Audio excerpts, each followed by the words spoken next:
हारून, आपसे एक बात करना चाह रही थी। Thank you. ऑनेस्टली मेरे पास तो अल्फाज भी नहीं है अपनी फीलिंग्स तुम्हें बयान करने के लिए। ये मसला तो मेरा, क्योंकि मैं अपने दिल की बात किसी को कह नहीं सकता, इसलिए तो आज तक तुम्हें भी नहीं कही थी। लेकिन तुम तो पेंटर हो, मैं से बातें करती हो, तुम तो कह सकती हो। तुमने मेरी बात सुनी जब किसी ने भी नहीं सुना। तुमने मेरा साथ दिया, मुझ पे भरोसा किया, एतमाद किया। मैं जिंदगी भर ये बात नहीं भुला सकती। तुमने मुझे इज्जत दी, और बेशक इज्जत मोहब्बत से एक दर्जा ऊपर ही होती। मुझे तुम्हारी बातों से सच्चाई की खुशबू आती है। ऐसे एक बात है, दिल जिससे मोहब्बत करता है ना, उसी की वकालत करने लगता है। हारून, तुमने मुझसे कभी मेरी बेगुनाही का सबूत मांगा तो नहीं, लेकिन मैं तुमसे वादा करती हूँ कि मैं अपना सच पूरे सबूतों के साथ तुम्हारे सामने लेकर आऊंगी। मुझे तुम पर यकीन है, पूरा यकीन। और मैं तुम्हारे यकीन का मान बढ़ाऊं, ये मेरा वादा है। मैं इस घर की खोई हुई खुशियों को वापस लेकर आऊंगी। इस घर की रौनकें और बिखरे हुए रिश्तों को मैं वापस समेट कर लाऊंगी।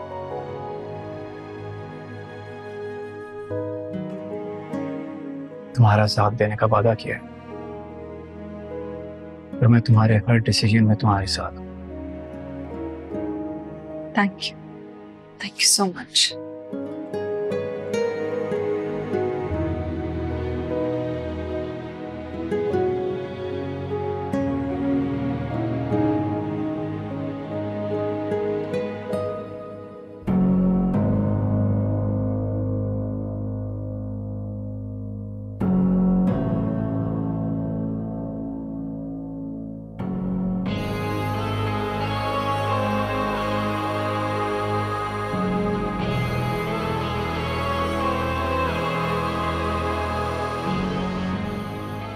अब यही इसका घर है ताईजान,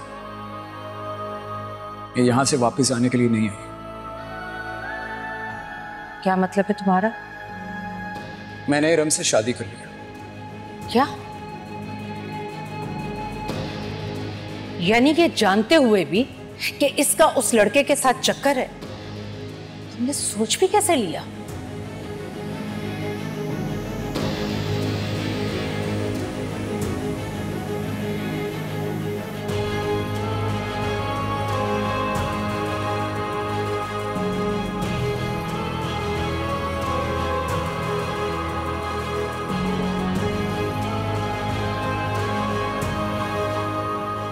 भाभी जान, जो आप कह रही हैं वो आप जानती हैं, और जो मैं जानता हूं वो आप नहीं जानती।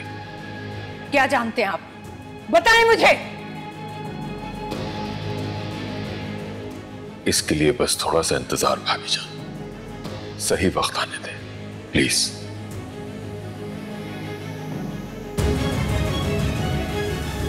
अम्मी जान, ये बात इतनी मामूली नहीं है कि आप कोई एक्शन ही नहीं ले रही।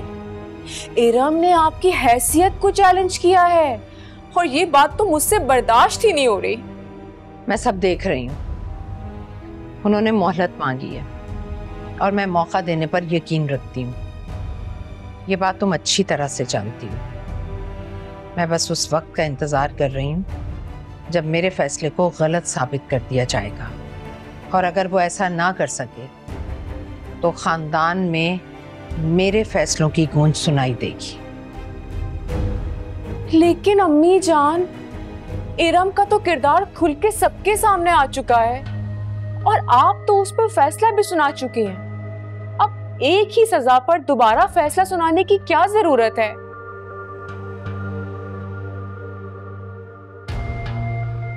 देखिए, बस मैं तो आपसे कह रही हूँ कि आप आदम चचा और हारून से कह दें कि आपको किसी भी शर्त पे ये रिश्ता मंजूर नहीं है। बस कर दो हया।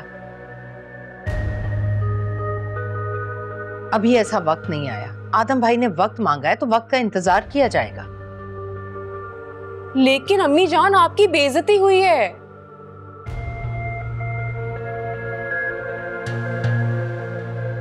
आप बस आदम चचा और उनकी फैमिली को इस घर से बाहर निकाल दें। ये कैसी बातें कर रही हो तुम?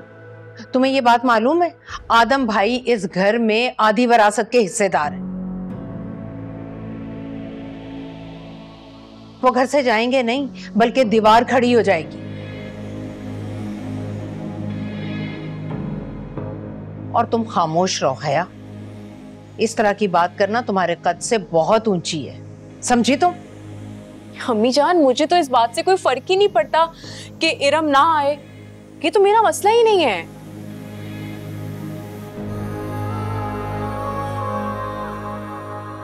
मुझे फिक्र तो आपकी इज्जत और आपके इख्तियार की है।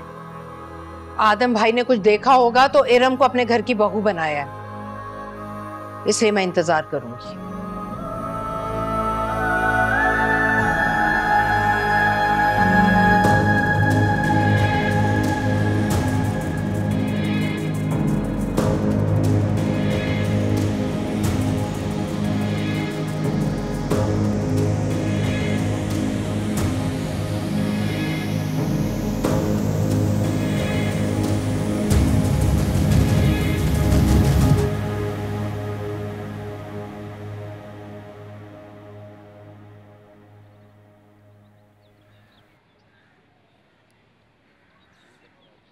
शमीम, पूरे कमरे की डस्टिंग कर देना, और वो कारपेट है ना, आज वैक्यूम होगा, 3 दिन हो गए, ठीक है? जी रंबा जी, मैं बहुत अच्छे से सफाई करवा दूंगी। आपके वापस आने की ना मुझे बहुत खुशी हो रही है।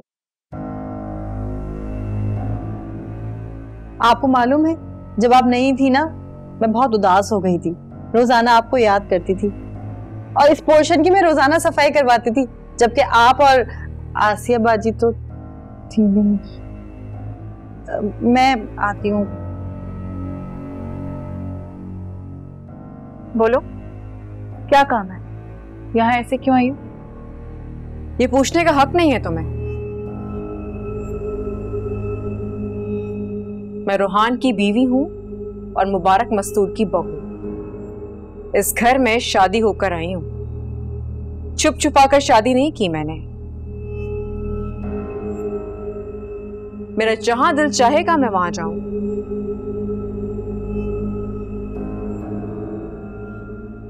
तुम इस घर में कहीं भी घूम सकती हो, ये बताने आई हो मुझे? जाओ घूमो। देखो इरम, मेरी तुमसे कोई दुश्मनी नहीं है। मुझसे दुश्मनी नहीं है? तुम्हारी दुश्मनों की लिस्ट तो बहुत तवील, मुझ समेत और भी कई लोग हैं उसमें। Really? इसका मतलब कि तुम अभी तक गलतफहमी का शिकार हो कि मैंने तुम्हारे साथ कुछ बुरा किया है, जो कि किया नहीं है अब तक। हया, तुम्हें झूठ बोलते हुए इतनी सी भी शर्म नहीं आती ना?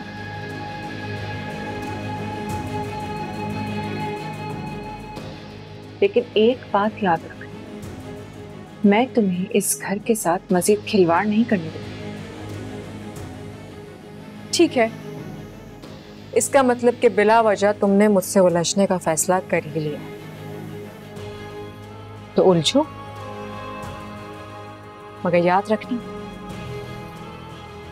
हासिल तुम्हें कुछ भी नहीं होगा।